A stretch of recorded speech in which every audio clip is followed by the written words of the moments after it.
Coming up on Football Today, we take a look ahead to Matchweek 23 in the EPL. Even though Matchweek 22 is still going on, we do touch on it a little bit, but we're all focused on this weekend. If Arsenal lose, are their title hopes dashed? Are Liverpool the team to beat? Well, who knows? It's all coming up right now on Football Today. Hello and welcome to the Football Today show. It is Thursday. It's the 1st of February. Marcus, punch stats guy, please, for me. Pinching a punch for the first day of the month. I'm your host, Alex Donnelly, up and about after an Arsenal victory on Wednesday morning in Matchweek 22. We're not really going to cover Matchweek 22 because, well, there's 2 games to go and let's be honest, Matchweek 23 is coming up this weekend, so we may as well preview that. I'm joined, as always, by the stats guy, Lee McAllion over there. He is flat as a tack this morning. Oh, I'm up and about. I think, I can't wait for some more great jokes from you. Great start to the show, so let's get into it. How'd Chelsea go this morning, Marcus? You got to remember he's a fake Chelsea fan, but that's right. I watched the whole game this morning, and I did come in the office very flat. I just wanted to get back up and about for the show. How could you watch the whole game when I was on the train as the game ended? It takes me 20 minutes to get here. I watched Optus on my phone. Okay, there we go. Yeah. I was really getting fire. I actually was. Yeah, there's someone next to me, like peeping over, probably a Liverpool fan or Chelsea fan. Yeah, okay. I got my priorities. So stats guy was depressed on his way into work. As I definitely was. Yeah, it wasn't great. I was depressed at home, and then I came in. I was like, oh, this is great. Can Chelsea put up a fight? No, they can't. Let's be honest. You probably should have got a penalty or two, but we can still deserve the L. Yeah, we can start yelling about that later on. Look, as said on today's show, we're going to talk about Matchweek 23. Run through all the games there. Then in the second half of the show, Leo's back with a social question. Not a social question. It's a trivia question. He's our social guy. There's a lot going on today. Of course, last day of the transfer window, so everything's finally happening. A bunch of Australians are moving around, and of course the Aussies abroad, the Asian Cup, and the Matildas in the WSL. But we start off Football Today with a nah. I believe Marcus wrote this down because it wasn't me. And it wasn't me, yeah. I did, because I just heard this on the commentary during the Liverpool-Chelsea game, so I thought I'd throw it to you lads. All right. If Liverpool beat Arsenal on the weekend, does that make them the favourites to win the league? Yeah, nah. Oh, I'm going to go... currently 5 points ahead, but City have a game in hand. I may have chucked a bet on them this morning to back up my thoughts on this. I'm going to go, I think... Especially if they win this weekend, I still think they should be favourites at the moment. They're 5 points ahead. I know they've got... It's technically 2. It's technically, 2, because City are probably going to get another win, but because they'll get another 3 points. But I think they should be. They're playing unbelievable football. Don't even have their best player, Mo Salah, in at the moment. Got Diogo Jota, who we talked up last game. Scored again. It was an awesome goal where he dribbled across a couple of Chelsea opponents. So I'm going to say, big from me. No. I feel like, I knew that was coming. It's Manchester City. They're a juggernaut. Arsenal were like 6 points in front this time last year and got run down.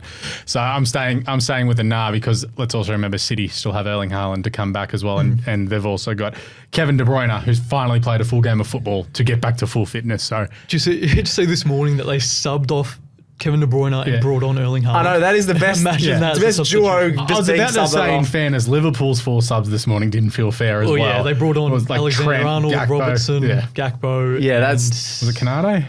No, he came off. Yeah, it doesn't matter, but it was just like, this doesn't feel fair to poor Chelsea. Yeah, I think that's 8 in a row for City now. Yes. Well, Liverpool play Man City. I think that's obviously going to be the biggest game. Not till another sort of month away, but that's going to decide the title. As well as Arsenal with Man City later on in the year too, Arsenal did beat Man City early in the season.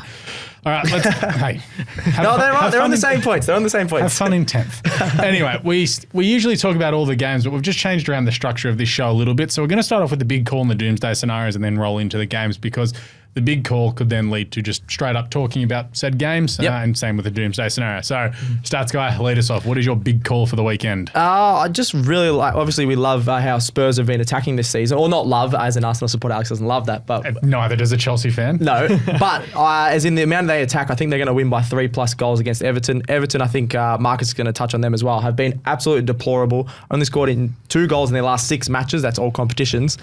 And I just don't see Everton even getting close at all. And Tottenham can score 3 goals easily in a game. So I think it could be like a 3-0, maybe a 4-1, because they do leak goals. So I think they're going to win by 3+ goals, and it could be an absolute whomping. We did say that the Everton game for the midweek round was going to be supremely boring. Oh, it was. Jeez, they have. If you're an insomniac, watch that. You'll fall asleep. Marcus.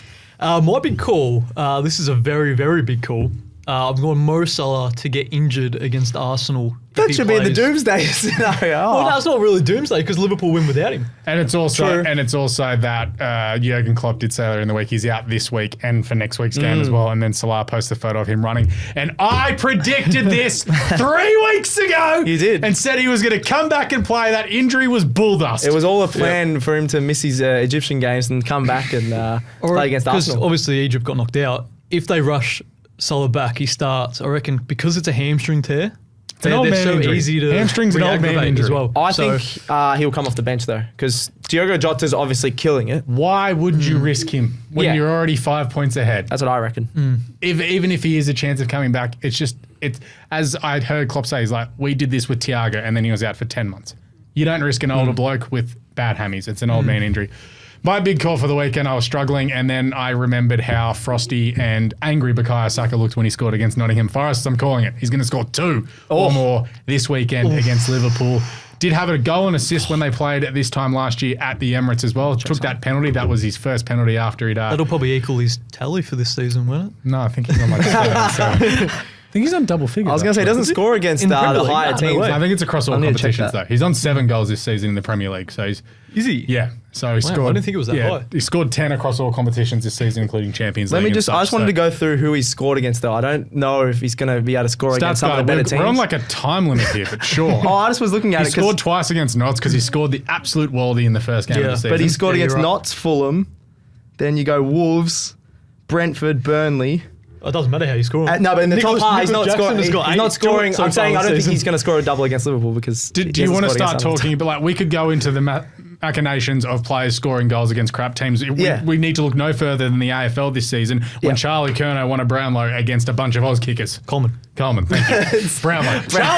Charlie Curnow for the Brownlow medal in 2024. No, all I'm saying is I don't mind it as a big call because he's a very good Yeah, player, but he hasn't been scoring 2 goals against the big teams. That's all I'm saying. That's all I'm He's saying. also been sort of just plotting his way through the season so Yeah. far. But anyway, let's get to the doomsday scenarios because, well, these could be really bad for the respective teams and or players. Marcus, let's go. Look, it's going to be Everton. I think they're facing another points deduction. How is this a doomsday scenario? They're like, Because they're about to face another points deduction. They need to pay for their new stadium. They need money coming in. the new stuck. ownership got pulled. They've been crap. They're stuffed. And if they lose with absolutely zero upside at home to Spurs, I think it's at home. Yeah, it is. It is, yeah. That's a real doomsday for. Well, I think Sean Dyche is safe, obviously, because Well, they're he's not got so gonna many s- circumstances. Well, it's also going to cost them more money to sack I him. think just Everton as a club and going down the championship, that's a doomsday because they've won once since 20th of December, and that was Oh. against Palace in the FA Cup, in a Once. 1-0 win. So just for their sake, their club's in a shambles. So my doomsday is Everton sort of don't put up a fight. Stats guy, give us a real doomsday scenario. Everton's sucking is not doomsday. Oh, I'm going to say Villa to drop points to Sheffield. Obviously, Sheffield didn't play too bad against Palace. They conceded very easily. But then they lose touch with the top 4. So they're now outside of the top 4, I'm pretty sure, Villa. So they're just outside the top 4 because of goal difference. If they drop points again, Tottenham could get another win over Everton. And then they sort of lose touch. And everyone was thinking, Villa would easily beat Newcastle at home. Just the last couple of weeks, they haven't scored. They didn't score a couple of games ago They as well. drew with Sheffield So at the home. real doomsday is if they I don't think they will, but if they somehow drop points to Sheffield, their season's in the bin for a top 4 finish, I think. Okay, I like it. Mine is for Brighton. My doomsday is they lose to Crystal Palace this weekend at home. Ooh. I think they've only won 1 league game in their last 16. They're not going great. Jeez. Yeah, Yeah, they and especially are- with links like with Jurgen Klopp leaving, Yeah. filling that Liverpool role, De Zerbi, even. I think De Zerbi's more of a chance for Barcelona than Liverpool. Yeah, I think Liverpool's all done in. Let's be honest, it's Xabi It's Xabi Alonso. Yeah, surely. He's what has he got? Leverkusen at the top. He Yeah. loves Liverpool. Yeah. Also, can we touch on how smart sort of Jurgen Klopp was in the timing of his announcement? Yeah, it was great. Coming into a week where he plays Chelsea at home and then They Arsenal were away. fired up for him. Yeah. End of the transfer window too. Yep, I think that was very smart. Tactical. Yeah. Anyway, Brighton are going horrendously. Crystal Palace aren't going much better either. So if they lose to Crystal Palace, That's a big doomsday. that's not good for the Seagulls against the Eagles there. All right, let's rip into these games this week for Match Week 23. We're not going to go too deep into a lot of these because there's some games, let's be honest, that aren't great. And there's a few that should be absolute crackers. First one, not going to be a cracker. We've already talked about it. We don't need to go into it too deep. It's Everton taking on Tottenham at Goodison. Tottenham this morning were average in the first half, they conceded 2 horrendous goals, and then they had a 10-minute period where they went psycho and scored 3 goals against Brentford, who have their issues defensively as well. It's Everton, so Tottenham should win, but then again, it's Tottenham. They can be amazing, or they could just be so bad. They should win, though. Yeah, this is the first game of the weekend. Yes, we're going in match order. Okay, I was just saying, when do the Socceroos play South Korea? Saturday night at 3:30. Okay, so I was going to say, if we played them like tonight, and I didn't realise, then would he be back? But of course he won't be. But either way, Tottenham still should win this against Everton. Oh, you're saying about Sonny? Yeah, fair enough. But then Sonny could get James Madison's back, so I think they're sweet. Yeah. As I said in my big call, I think they're going to win by 3+. Everton are horrible at the moment. All right, Brighton and Crystal Palace, talked about this as my doomsday scenario. I haven't said that they're going to win or lose, but I just said it's my doomsday if Brighton do lose here. Palace, Elise came back midweek and set up a couple of goals. Eze, with a few of them, was amazing as well. I would have torn my groin, hamstring, adductor, abductor. When he got that goal, when he lifted his leg above his head to score the first goal for Palace. The worry for me was they conceded very easily to Sheffield United. Horrible. Brighton, if they get their act together, I nearly swore there, Gerald, they should win, but they've been so bad I can't back them in, and it's Crystal Palace. 2 weeks ago we said against Arsenal, they didn't try. And then it was against Sheffield United. They were lucky to win 3-2. Let's be real. Yeah. I'm going to do a Marcus and say draw. Yeah. Ooh. I'm going to go draw as well, just because I can't back it. I reckon there's going to be a high scoring draw. Both teams suck. Both teams suck. Leo and I were just watching the highlights of that game, the Crystal Palace Sheffield United game. We're just like, these teams absolutely suck. That's the only reason there was so many goals. There was so much open space. They suck. They're average. They're not in good form. Not in good form. Suck really feels like it's a bit too general. It's too generic and pubby. And like, they suck. It's like, you're not playing while you're in horrendous form, and we expect more from both teams. I think Crystal Palace, their attack is awesome. Respectful, because every time they got it up there, Eze and Elise were awesome. Like they could slot into a lot of teams, but the rest of their team has just been horrible. So I'm going to go the draw just because I don't see a winner from either team here. So it could be like a 2-2, I reckon. Cool. I think Eze or Elise could run this game. Yeah. Yep. But, I'll have to go draw. We're all going draw. What the hell? Newcastle take on Luton Town, of course. My beloved Luton Town got the job done against Newcastle in the Christmas break, just because I love them as I tipped them 2 games in a row and they won. Nice. Newcastle were fantastic, absolutely whipping Villa. What was it, 4-1? They looked awesome, yeah. It was fantastic there. Luton with a great win over Brighton, absolutely amazing. They hit the ground running. I think this is a flat game for Luton, though. I think Newcastle really need to just bring this momentum into the game. Issue, Alexander Isak going down, who's going to score the goals for Newcastle. Usually just a lot of forward momentum, but they don't have a striker. I don't think that will be a huge issue for Newcastle, because I think they still should win this game fairly comfortably, and they need to. Yep. Yeah, they showed that game against Villa was that Newcastle are not old, but just like the start of the season, end of last season, that we come to love and watch with them scoring a lot of goals. I think Anthony Gordon's going to really step up. He was pretty solid again. So I don't think their midfielders and a few other players can step up and score goals even without a proper striker. So got to go Newcastle. Cool. Are you going Luton if you're loving Luton at the moment, or probably not away? Newcastle should win, but it wouldn't shock me if Luton play a really, really low block and try and get them on the counter. Yeah. Which would shock me there. He got a hat-trick. So got a hat-trick. He's actually been really good this year. Yeah, as well. And then you've got, Sambi Lokonga was fantastic back in, he was sort of defensive midfielder, centre-half, just playing as sort of that double pivot. He was really good. So wouldn't shock me if they deploy that, because Newcastle, with not having a key striker up front, they may struggle to get through. I think they might play Anthony Gordon up top, I assume. Yeah, that's what I reckon. He's a solid finisher, but the only thing is he sets up a lot of their play. So it's a bit of a weird one. Murphy. Yeah, possibly, yeah. Well, obviously Callum Wilson's still out with that calf injury. Yeah. Old man injury. Calves and hamstrings, old man injuries. Out his last 2 injuries. Yeah, exactly. Burnley and Fulham. We've got it written under here. This game could be very boring. Fulham have only scored once in the last 4 games. Burnley scored in the 97th minute this morning against Manchester City. Were never a chance of winning that, but weren't horrendous. It was Manchester City. I reckon Burnley can get a result here. If Burnley don't win this, they go down, I reckon. Oh, yeah. This is one game. There's a lot of games left, but I agree. They're only on, 12 points? Yeah, 12, yeah. It's not great. But Fofana, Chelsea boy. I chucked that in, I chucked Fofana in there. He was awesome. That to set up that goal, I think he should be in the starting lineup. I saw him play. He's come off. That was his first game, and he just set up and he looked really good against City and made them look bad for City, which was weird in them. Like, as in for that one play. Yes, in the 97th minute when everyone had sort of left to go home. It was really good, and I think he should be starting, and he can probably give him a bit of a burst, is what I'm trying to say. Because it didn't work for him. He was at Union Berlin, I think, for the first half of the season. So getting some Premier League minutes will be good for him. But I'm going to go Burnley. Away from Chelsea. Yeah. Sheffield United and Aston Villa. As said, Blades were good midweek despite losing. Aston Villa were horrendous. This game was a draw last month at Villa Park. It was nearly the robbery of the highest order by Sheffield United. They were up 2-1, weren't they? No, it was. They got the one. They led 1-0, and Villa got the equaliser really late, and then there was potential for ones in stoppage time. It was a hectic game in the last 15 minutes. You think Villa should win, but away from home, their form isn't great. Sheffield United, since they sacked their coach and brought in, I've forgotten his name off the top of my head. He's their old Chris coach. Wilder? Yeah. They've been doing a really good job. Like, their points per game since he's come in has been very good. And at home, they could sneak a result. They could. And getting a point here, very good for them. Oh, yeah, 100%. 100%. It would be an excellent point, but I still think Villa should. Yep. Stuff it. I'm going to tip Sheffield. Up you go. Why not? I'm going to go. If I'm a betting man, I'll go Sheffield or draw. I'll just still in on the side of a draw. But Brereton Diaz, we hadn't talked about him. He scored in his first 2 games since signing. Excellent locks. Yeah, excellent locks. He's got flowing. It's both of his goals in the Premier League so far have been awesome. And he's given them that drive on the left side. So I think he could be the difference again.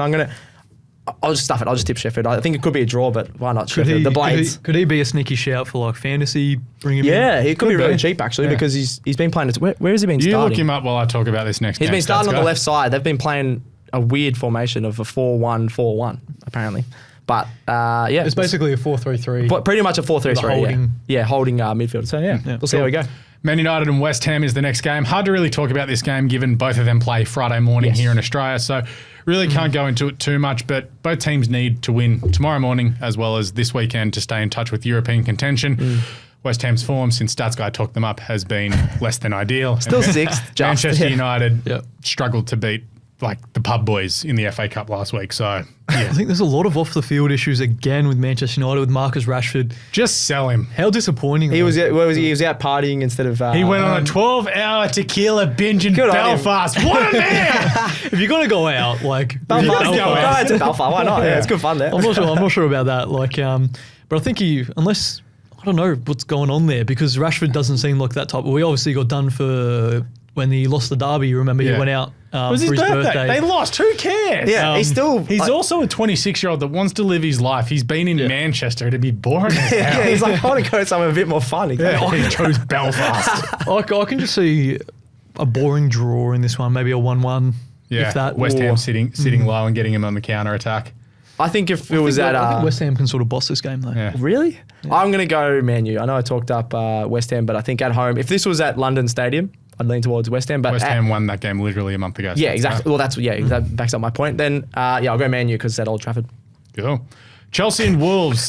Your form at London, it's good. Your form everywhere else. Oh, crap. I know. Yeah. Wolves, they're going all right. You've written here they've only lost one of their last 7 against Chelsea. There's been 4 draws. Wolves had 2 wins and 4 draws. They won on Christmas Eve, was it?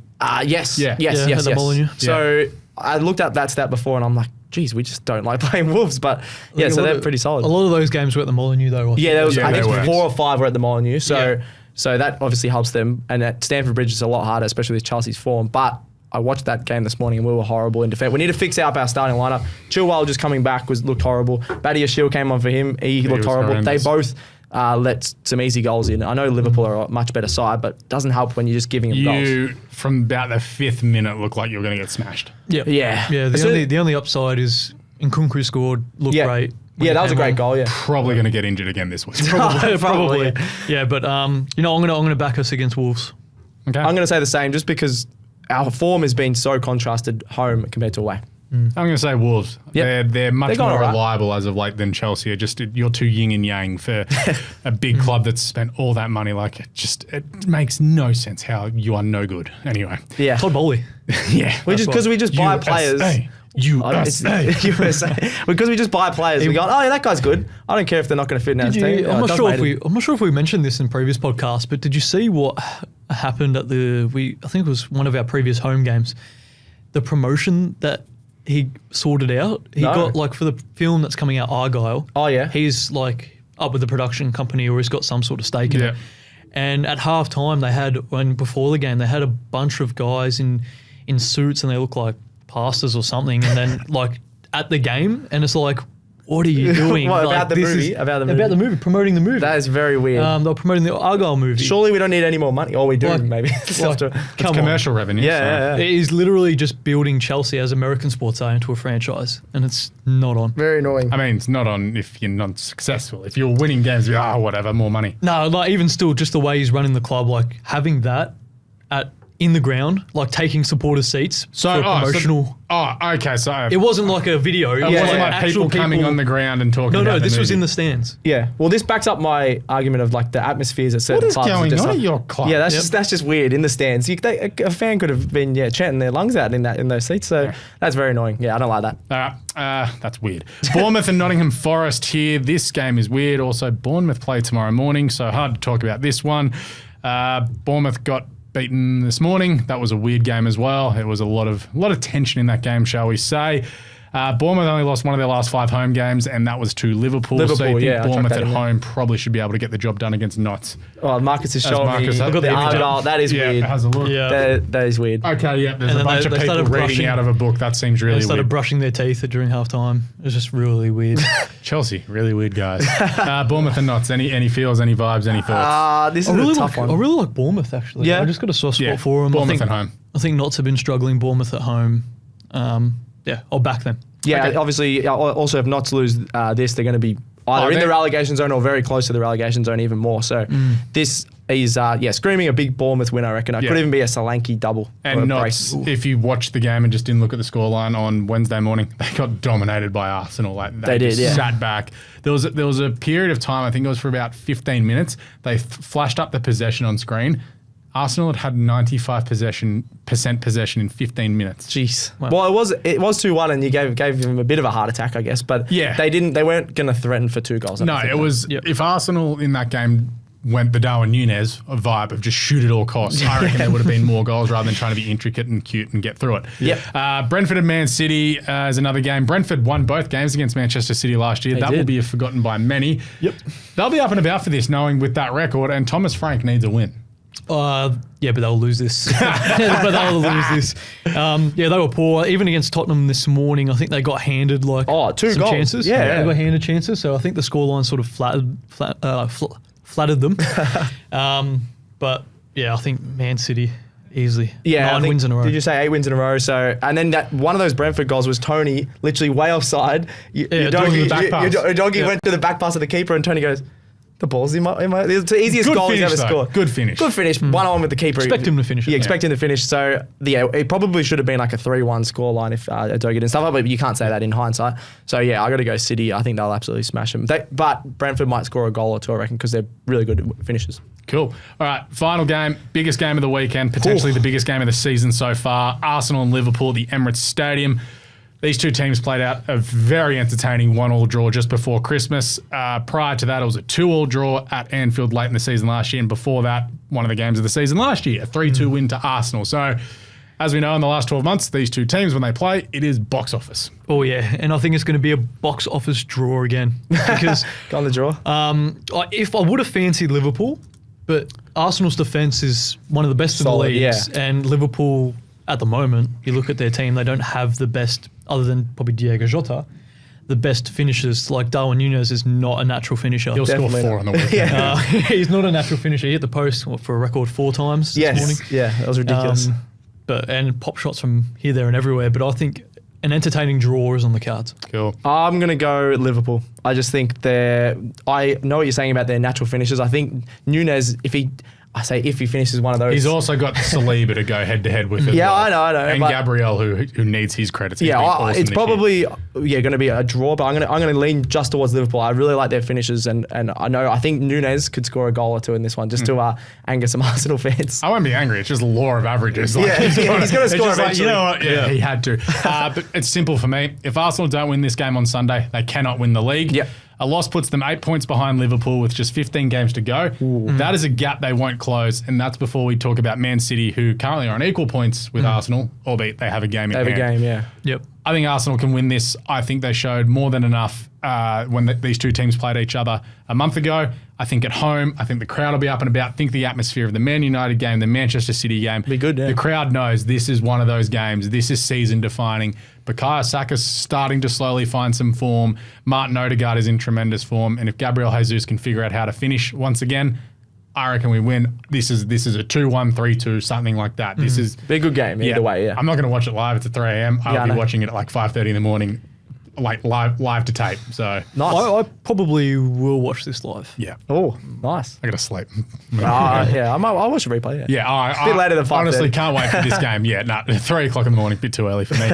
All right, that is the games run through. We have gone through all of them. We'll be back after this because we'll bring in Leo for the trivia question and get into the second half of the show. Lock in for a huge summer of slog sixes, rattle bales, and classic snags with the daily Cricket Today podcast.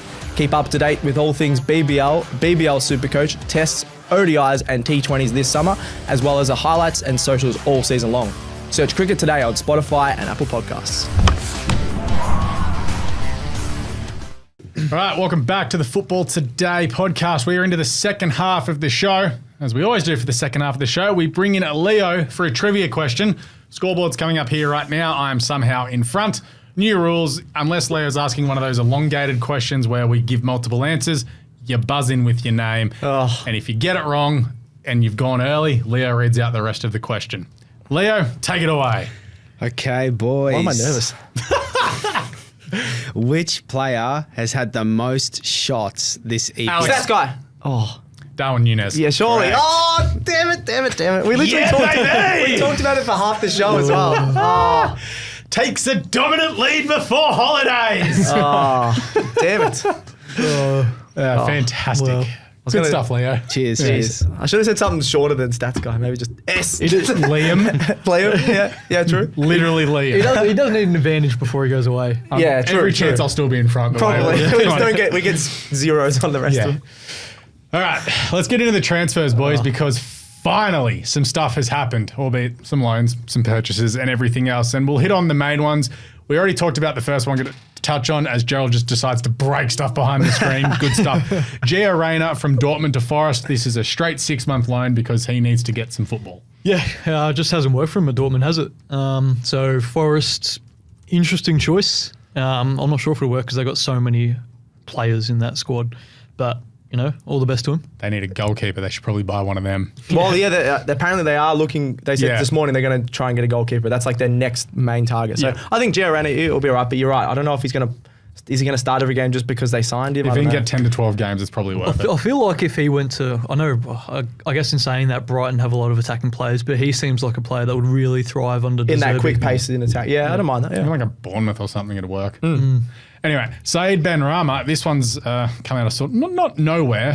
He's always wanted to go, apparently, from West Ham to Lyon. It's on a loan to begin with, but there's an obligation to buy at the end of the season. So I talked to him up up to 15 million. Up to 15 million. Okay. I really loved Ben Rama last season because he was really strong, especially when he first came over to West Ham. And then he's dropped off at the start of this season, couldn't even get back into the starting lineup. And The way I don't know they're what's playing happened to this him. year, it doesn't work out for Yeah, him. I don't know, Yeah, but he's a good player, I think. Yeah. I'm really surprised by that. Yeah. Especially hearing that it was 15 million option to buy. Yeah, that's West Ham have not got on the better end of that deal. Yeah, but it's like if they get that 15 million Calvin Phillips money. Yeah, true. But I think he's worth more Plus than the that. Is that what you're Declan saying Rice as money well? they've still got. Yeah. Because looking at his stats, he's had 13 matches, 1 assist, whereas he had the whole season last year, he had 10 goal contributions in the Premier League. So obviously still not massive, but much better last year. I reckon you could almost get double that for him. Yeah, He's a but good it's also player, a yeah. hard market at the moment too, given FFP and profit and sustainability. Every single team is like, we need to get rid of players, we need to make some more money. Except for Bad. Notts. Except for Notts, yeah. Yeah, Lino Souza, he is a young kid for Arsenal. He's off to West Ham on a permanent deal, 4 million up front, which could get up to as high as 12 if certain clauses So and obligations. Ballon d'Or contract in Ballon d'Or clause in his contract. I reckon it'd be like Who was the weird one that had the Ballon d'Or? Martial. Martial, We that's talked right. about it last I week. forgot which one it was. I don't mind him going. Like, obviously a player with a lot of talent, but never cracked the starting squad for Arsenal. Me, as an Arsenal fan, was like, why couldn't you have sent him out on loan at the start of the season, called him back, and then sold him? You probably could have got 10 million up front for him rather than 4. Yep. A lot of talent. I also think him going means this is paving the way for Jarell Hato in the summer window from Ajax, because he's 17 and you can't bring him across to England till they're 18. They can't get work permits. I think it just helps with FFP as well through it's the also- academy. I assume he was through the academy. No, we bought him He's from Portuguese, West Brom. so he's not English. Bought him from West Brom for 400,000. Yeah, he was in the. I've got it here. West when he was Brom under 16s. under 18s. He was playing. So he still comes through the Still academy. comes through, yeah, okay. But 10% goes back to one of his original clubs or whatever. So it does help, but it probably more means the contract extensions that Arsenal want to sign Ben White, Tomiyasu, and Arteta to, they can all get ticked off now. Yeah, that's probably the smart option. Crystal Palace have bought in a central defender from Genk, Daniel Munoz. Doesn't really sound like, I think it's Colombian. Doesn't really sound Colombian, but anyway. Doesn't it? 6.8 million. His name's Daniel. No. Well, do you know Genk actually, they conceded and after like a VAR mistake. Surprise, I saw this. And then they went to court. Yeah, they won. And they won. Really? And And they have to replay the game. I saw they went to court. I didn't know like got all ticked off. Yeah, that got ticked off on like Monday. That could be a big issue in the future, like with They have to replay the every game. league. Yeah. That is crazy. You could do that. Was it Liverpool last season? Liverpool- Arsenal have had a few Liverpool, things like Tottenham that. this season. Liverpool, Tottenham, yeah. Arsenal against Brentford when they forgot to draw the lines Alex and is they gave the goal. Gonna get a lawyer. If No, I that's ask. that's the only one that'd be like if I wanted to take a result of Arsenal to a court, it'd be that one because this VAR guy literally forgot to draw the lines and he was offside by about 2 meters. It was given a goal in the 95th minute and the game was over a I kick think later. even with VAR, I know there's obviously going to be blunders. That's just part of sport where some things are wrong. Like, it's happened in the AFL in Australia. Obviously, it's happened all over the world sport. I don't know how they've won that court. Well, that was more human error. Like if you look, I know, look but, towards like, Liverpool, If it's a human error, yeah. when Luis Diaz was offside, Yeah. it was clearly offside. But they're like, yep, onside. This one onside. was more Even though the- the line showed it was he offside. was onside, not offside. Yes, It's just a weird one because it wouldn't have. Nothing like that has happened in any sport. Like Can really. of worms. It's crazy, yeah. But also, just bring in the tennis semi-automated system like they do, like we had in the World Cup. Exactly, yeah. Not hard. No. Honestly, just change your balls to Adidas and we're good. Newcastle, what's this? I just put it in there. There's apparently this guy, Alfie Harrison, has been really good in the City Academy, coming through 18-year-old. They're calling him the next Jack Grealish or something like Okay, that. cool. Move on. Sorry, and Newcastle just got him from City, which Yeah. City fans aren't happy about apparently because he's a promising, but they don't need any more players, so it's all good. Money. Yeah. This one was the big one for me, finally. Juventus getting Carlos Alcaraz in. A $3 million loan up front, but that's going to be $40 million when the transfer is ratified in the summer break. What's weird to me is he stayed for 6 months at Southampton after they got relegated and he's only going now. Wild to me that no one picked him up before that. He was because really good at late in the Southampton, season. yeah. It was fantastic. I also can't believe he has the same name as like Carlos. There's probably a lot of Carlos Alcarazes out there, but as a tennis player, Wow, I'm stats in guy. tennis mode. 2 players have the same name. No, that's crazy. They're the exact same name. It's like in the AFL when there was 2 Josh Kennedys. Yeah. Oh, isn't the Liverpool fullback this morning, Connor Bradley? Isn't that an actor, or am I just tripping? That's Bradley Cooper, mate. Connor Bradley. There might be Connor There we Bradley. Jesus Christ. Great chat here on the podcast today. Oh my God, I'm surrounded by idiots. Oh, today. yeah, right. All right, just take over. There's a bunch of Australians doing stuff like we're actually going international at the moment. This is great. Yeah, Yeah, for, there is. well, why don't we do the That's what transfers in terms what of I Australia? said. So Joe Gauci, which is awesome. Adelaide United, again, get another guy into Europe. So he signed with Aston Villa. So I saw, we weren't sure. We were talking this morning, but Fabrizio Romano has Yep. ticked it off. 1.5 million to go to Aston Villa from Adelaide United. He's been awesome as a keeper in the A-League. He's probably been the A-League's best keeper the last couple of seasons. And the highlights of his are awesome. So I think that's a pretty good move. I don't know if he'll obviously play, might get loaned out, but he's a really good player. Yeah, definitely won't play. Either sit on the bench or get loaned out. But he has like got some international experience with the Socceroos as Yep. well. If Matty Ryan was still injured for the Asian Cup, then He'd probably he be would in. play. Yep. So I think exciting move for Australians, sort of getting their chance in Europe and England. Yeah, definitely. Oh, the other one is Marco Tilio. I was actually excited when he came to Celtic. Now he's been loaned back to his old club, Melbourne City. The A-League I saw online are very excited because they get a player back, but it's embarrassing. It is embarrassing. I think the A-League and a few players around his age are going a little bit too early. I know because players, I don't know what your opinion on this is, guys, but I feel like maybe another year or so in Australia and then progress to overseas. Don't but get me started on how pathetic the A-League is as far as producing talent and It's been okay the last maximising year their or so, but- last year, but Yeah. maximising them to their best abilities because the A-League is literally good young kids or old dudes who Yeah. are past it. Yeah, yeah. I think, he could have probably stayed here another year, but it's just like that big contract offer. Obviously, overseas, you're going to take it. But as a Celtic fan, I thought he was going to play at least a couple of games, and he's not. I'll tell you what. This is. I'm calling it now. This is Daniel Alzani all over again. Azani's the same thing. He went to Celtic as well. Same thing. Yeah, it makes me And- sad for those two because those two were literally the rising Socceroos, and everyone was talking them up, and now they're just both going to be playing in the A-League still. So, Yeah, that's a good call. No, we could start yelling about that. And Melbourne City guy is going to Al Nassr to play with Stats guy's Melbourne City favourite, guy. Cristiano Ronaldo. As Page has been playing in the Asian Cup every game. He almost scored the goal of the World I'll Cup be against honest, I Argentina. have not watched a minute of the Asian Cup. What about the World Cup against Argentina when He Aziz played, Beige dribbled through like 3 players, he almost scored. Alex I is, remember Alex that, is yeah. not a big Aziz Page fan. Yeah, myself. I don't actually I'm like not now anymore. Yeah, he has been very good the last couple of seasons, but he's gone to Al Nassr and he's going to play with Ronaldo, so that'll be pretty He's cool. going for him. on loan, which is wild. Loan from Man City to that's a Melbourne weird one. City. Yeah. Well, that's the City group, obviously. He's Yeah. pulling some strings. People so. have probably been watching him at the Asian Cup. Maybe Yeah, as well. that's probably part of it. Yeah, Not hard to do a medical over there as well when Al Nassr's like next door. yeah. Speaking of the Asian Cup, we play South Korea in a rematch of the 2015 final. It's Yes. at 2:30 Sunday morning. Sunday morning, Saturday Oh, night. Yeah. yeah. So Sunday morning. Yep. All right, cool. Take us through it. Yeah, it's going to be tough. I think South Korea. Last time we played them was when we were under Ange. We were obviously won that final and won the. I was going to say World Cup. We definitely didn't win the World Cup. Won the Asian Cup in 2015. I feel like this could be a really tough match, just the way the Socceroos has been playing, but. They've been getting over the line, and we obviously won 4-0 last game. So they keep getting over the line, but South Korea is definitely the toughest matchup we've had so far. Honestly, I think we'll probably lose this. Yeah. But it was crazy the way that they got into this game because Yeah. they played Saudi Arabia and then they equalised in the 99th or like Was it 100th minute. 99th? Phew. And then they won on penalties. So, this is going to be probably the biggest game of the round of 16 in the whole tournament. Yep. And Japan waltzed into the quarterfinals this morning with a 3-1 win. So they're already through. And you think one of Japan's Socceroos or South Korea win it, and we'll by Monday. Well, is Iran still in, or did they lose this Iran morning? played Japan, but you assume Japan. Yeah, I think Iran could put up a good fight there. They've got a really good team. Yeah. Cool. And finally, West Ham play Arsenal in the WSL this Yeah. Sunday. There is a lot of Australians here. Arsenal should absolutely demolish West Ham, let's be real. Yeah. But it wouldn't be a shock to see Katrina Gari with some elite, I'll say it, Gerald can bleep it, housery, just to really take the game on there. Another yellow card probably coming for That's her a yellow as well. card for you, I think, as well. that's all right. Did you see her almost break her neck? Did Yeah, you well- listen to the show on Tuesday? I did. That's probably where I heard it. That's where probably we heard it. from. We did actually talk about that on the Tuesday. She's a great celebrator. We're talking about Ali Carpenter. The Matildas girls overseas are just We awesome bring celebrators. vibes. Yeah, we Yeah. bring absolute Yeah. vibes.